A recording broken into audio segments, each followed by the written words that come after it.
Shalom, salam sejahtera dalam kasih Tuhan kita Yesus Kristus. Puji syukur kita naikkan kepada Tuhan yang senantiasa memelihara kehidupan kita. Hari ini, kita akan merenungkan firman Tuhan dari 1 Petrus 5 ayat 1-11. Dengan tema, hendaklah gembala menjadi teladan bagi kawanan domba. Sahabatku, tema ini mengajak kita untuk memahami tanggung jawab dan sikap seorang pemimpin rohani dalam membimbing jemaat. Mari kita membuka hati untuk mendengar dan melakukan firman Tuhan dalam hidup kita. Sahabatku, surat 1 Petrus ditulis oleh Rasul Petrus, salah satu murid Yesus yang terkenal karena imannya yang kuat, meskipun pernah mengalami kejatuhan. Surat ini ditujukan kepada jemaat yang tersebar di Asia Kecil, yang sedang mengalami penderitaan dan penganiayaan. Petrus menulis surat ini untuk menguatkan mereka agar tetap setia dalam iman dan hidup sebagai umat yang kudus. Ayat 1-4. Aku menasehatkan para penatua di antara kamu. Aku sebagai teman penatua dan saksi penderitaan Kristus, yang juga akan mendapat bagian dalam kemuliaan yang akan dinyatakan kelak. Gembalakanlah kawanan domba Allah yang ada padamu, jangan dengan paksa, tetapi dengan sukarela, sesuai dengan kehendak Allah. Dan jangan karena mau mencari keuntungan, tetapi dengan pengabdian diri. Janganlah kamu berbuat seolah-olah kamu mau memerintah atas mereka yang dipercayakan kepadamu. Tetapi hendaklah kamu menjadi teladan bagi kawanan domba itu. Maka kamu, apabila Gembala Agung datang, kamu akan menerima mahkota kemuliaan yang tidak dapat layu. Tafsiran, dalam bagian ini, Rasul Petrus memberikan nasihat kepada para pemimpin jemaat yang disebut sebagai penatua atau gembala, tentang bagaimana mereka harus menggembalakan kawanan domba. Tuhan, Petrus sendiri menyebut dirinya sebagai penatua dan saksi penderitaan Kristus. Artinya, ia berbicara bukan hanya sebagai seorang rasul, tetapi juga sebagai seseorang yang telah mengalami langsung bagaimana Tuhan Yesus melayani dengan kasih dan pengorbanan. Ia menegaskan bahwa seorang gembala harus menggembalakan kawanan domba Tuhan dengan sukarela, bukan karena terpaksa, atau hanya demi keuntungan pribadi. Baca ayat 2. Artinya, pelayanan harus didasari oleh panggilan dan kasih, bukan karena paksaan atau sekadar ingin mendapatkan kehormatan. Gembala yang baik melayani dengan hati yang penuh pengabdian, bukan dengan sikap yang hanya mencari keuntungan diri sendiri. Selain itu, pemimpin rohani tidak boleh memerintah dengan keras atau sewenang-wenang. Baca ayat 3.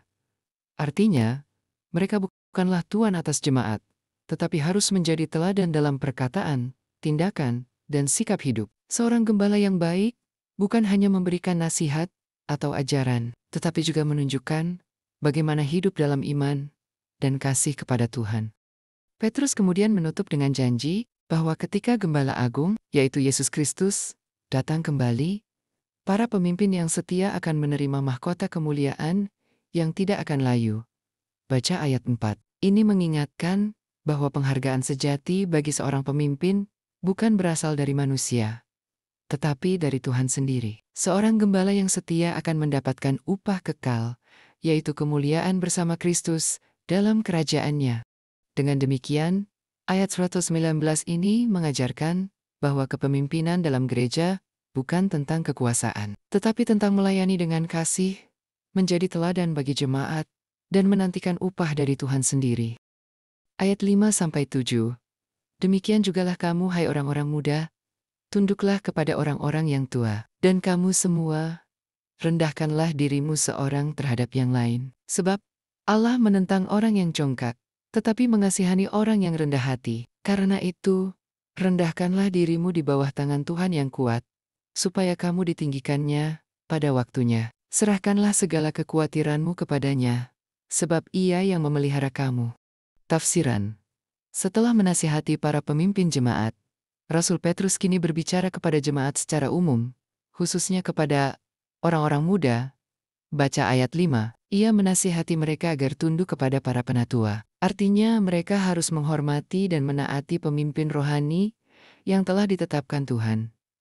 Sikap tunduk ini bukan berarti pasif atau tanpa berpikir, tetapi menunjukkan sikap hormat, rendah hati, dan siap belajar dari mereka yang lebih berpengalaman dalam iman.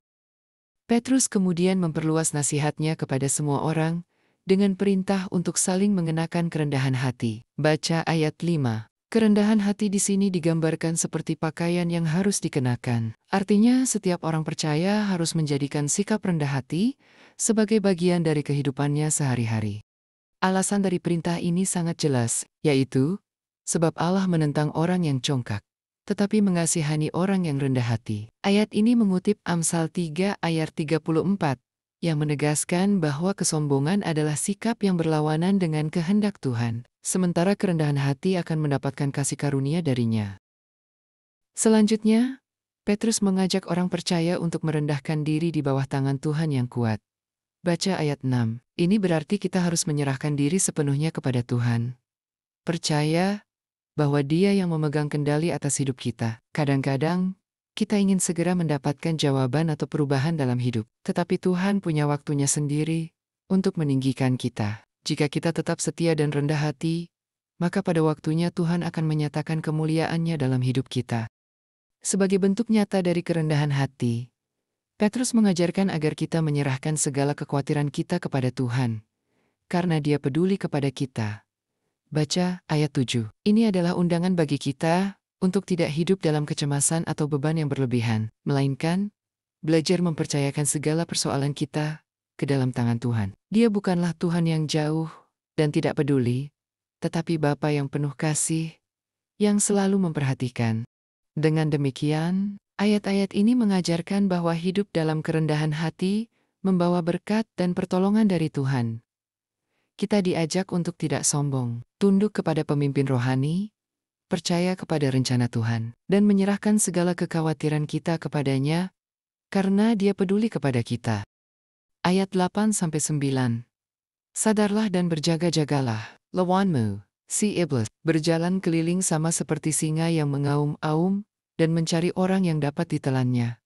Lawanlah dia dengan iman yang teguh, sebab kamu tahu bahwa semua saudaramu di seluruh dunia menanggung penderitaan yang sama. Tafsiran: setelah berbicara tentang kerendahan hati dan ketergantungan kepada Tuhan, kemudian Rasul Petrus memberikan peringatan serius kepada jemaat. Sadarlah dan berjaga-jagalah, lawanmu, si iblis, berjalan keliling sama seperti singa yang mengaum-ngaum dan mencari orang yang dapat ditelannya. Baca ayat 8. Petrus menggunakan gambaran singa yang mengaum untuk menunjukkan betapa berbahayanya iblis, seperti seekor singa yang mengintai mangsanya dengan sabar sebelum menerkam. Demikian juga iblis selalu mencari kesempatan untuk menjatuhkan orang percaya. Oleh karena itu, Petrus menasihati agar kita selalu sadar dan berjaga-jaga. Artinya tidak boleh lengah dalam kehidupan rohani. Kita harus tetap waspada terhadap godaan, pencobaan, serta tipu daya yang seringkali datang secara halus dan tidak kita sadari. Lalu, bagaimana cara kita menghadapi iblis? Di ayat 9 Petrus memberikan jawaban. Lawanlah dia dengan iman yang teguh. Ini berarti, kita tidak boleh takut, tetapi harus melawan iblis dengan keteguhan iman. Tetap berpegang pada kebenaran firman Tuhan, dan tidak mudah goyah oleh berbagai pencobaan yang datang.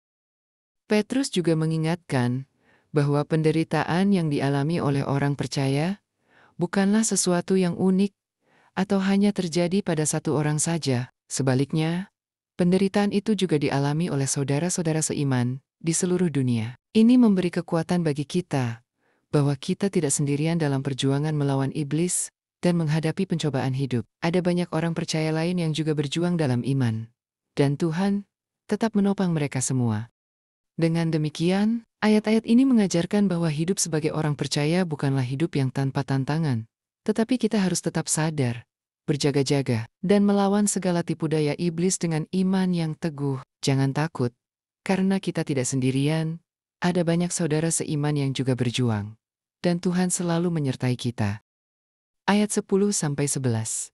Dan Allah, sumber segala kasih karunia, yang telah memanggil kamu dalam Kristus kepada kemuliaan-Nya yang kekal, akan melengkapi, meneguhkan, menguatkan, dan mengokohkan kamu. Sesudah kamu menderita seketika lamanya, Ialah yang empunya kuasa, sampai selama-lamanya. Amin. Tafsiran: setelah memberikan peringatan tentang kewaspadaan terhadap iblis, Rasul Petrus menutup bagian ini dengan janji penguatan dari Tuhan. Ia berkata, dan Allah, sumber segala kasih karunia, yang telah memanggil kamu dalam Kristus kepada kemuliaan-Nya yang kekal, akan melengkapi, meneguhkan, menguatkan, dan mengokohkan kamu, sesudah kamu menderita seketika lamanya. Baca ayat 10. Ayat ini mengandung penghiburan besar bagi orang percaya yang sedang menghadapi pencobaan dan penderitaan. Petrus menegaskan bahwa Allah adalah sumber segala kasih karunia. Dialah yang memberikan kekuatan, penghiburan, dan pertolongan bagi umat-Nya. Artinya, kita memang akan mengalami penderitaan dalam hidup ini, tetapi itu hanya untuk sementara waktu. 4 kata kerja yang digunakan dalam ayat ini menunjukkan bagaimana Tuhan bekerja dalam hidup kita, yaitu, pertama, melengkapi. Artinya, Tuhan akan menyempurnakan kita, membentuk karakter kita agar semakin menyerupai Kristus. Kedua, meneguhkan. Artinya, Tuhan akan membuat kita tetap berdiri kokoh, tidak mudah digoyahkan oleh pencobaan atau penderitaan. Ketiga, menguatkan. Artinya, Tuhan memberikan daya tahan rohani, sehingga kita dapat menghadapi segala tantangan dengan iman yang teguh. Keempat, mengokohkan. Artinya, Tuhan memastikan bahwa iman kita tidak akan runtuh, tetapi semakin kuat dalam menghadapi tantangan hidup. Petrus kemudian mengakhiri dengan doksologi, yaitu pujian kepada Tuhan. Ialah yang mempunyai kuasa sampai selama-lamanya. Amin. Baca ayat 11. Ini adalah pengakuan bahwa Tuhan berdaulat atas segala sesuatu. Ia berkuasa atas dunia, atas kehidupan kita, dan atas segala penderitaan yang kita alami. Dengan demikian, ayat ini memberikan pengharapan yang kuat bagi kita. Meskipun ada penderitaan, Tuhan tidak akan meninggalkan kita. Ia sendiri yang akan memulihkan dan menguatkan kita, sehingga pada akhirnya, kita bisa berdiri kokoh dalam iman. Dan pada waktunya, kita akan menerima kemuliaan kekal bersamanya. Segala kemuliaan dan kuasa hanya bagi Tuhan selama-lamanya. Refleksi dan penutup. Sebagai pemimpin rohani, baik sebagai pendeta, penatua, guru agama, atau orang tua dalam keluarga, kita semua dipanggil untuk menjadi teladan yang baik bagi mereka yang ada di sekitar kita. Gembala yang baik adalah mereka yang melayani dengan sukacita, bukan karena paksaan atau mencari keuntungan. Kita semua dipanggil untuk hidup berjaga-jaga, tidak lengah terhadap godaan dunia dan tipu daya iblis dalam kehidupan sehari-hari. Mari kita menjadi teladan dalam perkataan, tindakan, dan sikap hidup kita. Apakah kita sudah menunjukkan kasih, kejujuran, dan ketulusan kepada orang lain? Apakah kita sudah menggembalakan kawanan domba yang Tuhan percayakan kepada kita dengan setia?